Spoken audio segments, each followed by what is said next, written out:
Баршаңызға сәлем, қалдарыңыз қалай? Бүгін жастық эликсирі ақжелкеннен, яғни петрушкадан теріні қатайтатын және әжімдерді бірден тегістейтін маска жасаймыз.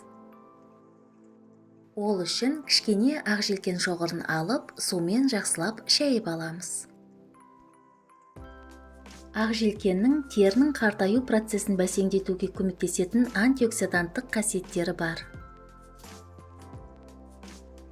Жуылған ақжелкенді қағаз сүлгімен құрғатып аламыз.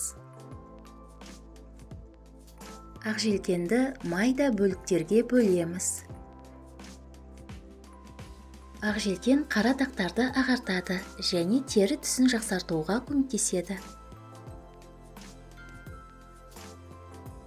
Блендер ыдысына салып, үстіне 150 мг сүт құйып, езіп пюре жасаймыз.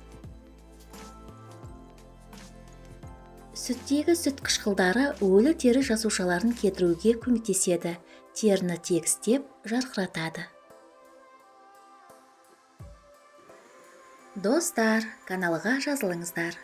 Мұнда сізге керекті рецепттер табатыныңызға сенімдімін.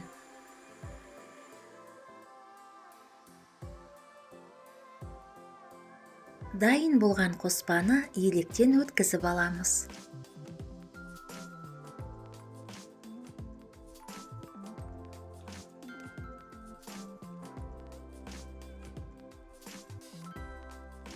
Бұл шырыннан 2 маска рецептісін дайындаймыз.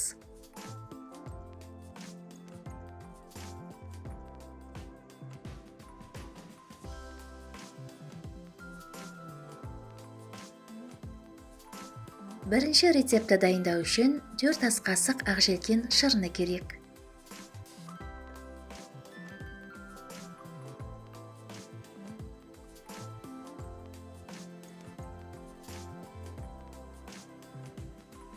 Және 1 шай қасық алоэ вера гелін қосып араластырамыз.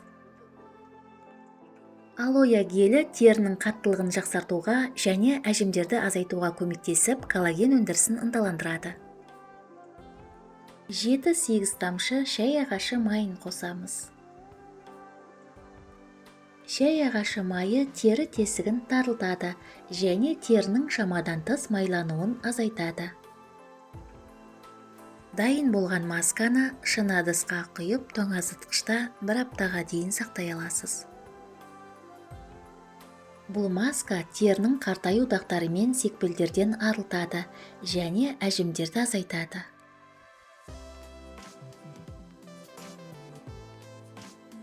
Бұл масканы күнделікті кешке тазартылған бетке жағып 30 минутқа қалдырамыз. Содан кейін жылы сумен шайып, соңынан өзіміздің сүйікті ылғалдандырғыш кремімізді жағамыз. Енді екінші сұлулық маска рецептісін дайындаймыз. Ақжелкен шырынына 50 мг су қосамыз және 1 ас қасық жүгері крахмалын қосып, жақсылап араластырамыз. Жүгері крахмалы тері құрылымын жақсартады және әжімдерді азайтады. Теріні тегіс әрі серпімдетеді.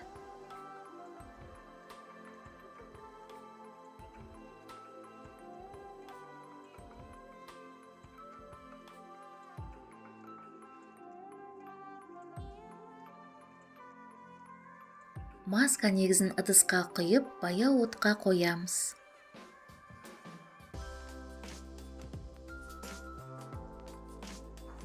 Үздіксіз араластыра отырып, қоюланғанша қыздырамыз.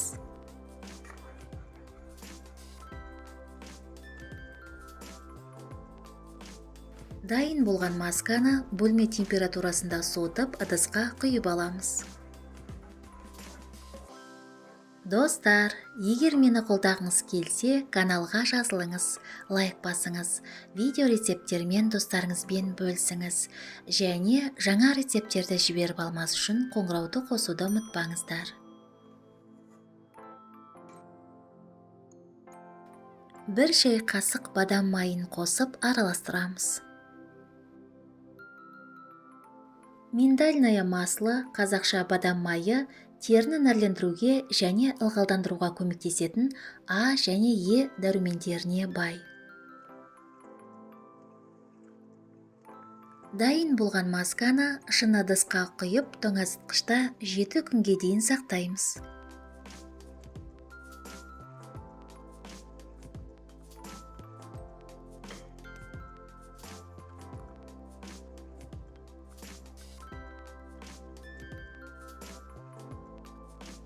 Масканы тазартылған теріге аптасына 3 рет бетіңізге, мойныңызға және декольте терісіне жағып 20 минутқа қалдырамыз.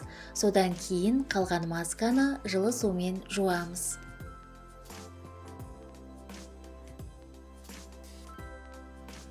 Бұл маска теріні жақсы ылғалдандырады және жұмсартады. Бет терісіндегі қара дақтарды, әжімдерді азайтады. Масканы қолданар алдында қолыңызға немесе білегіңізге жағып сынап көріңіз. Сізге денсаулық, жастық және сұлулық тілеймін. Келесі кездескенше.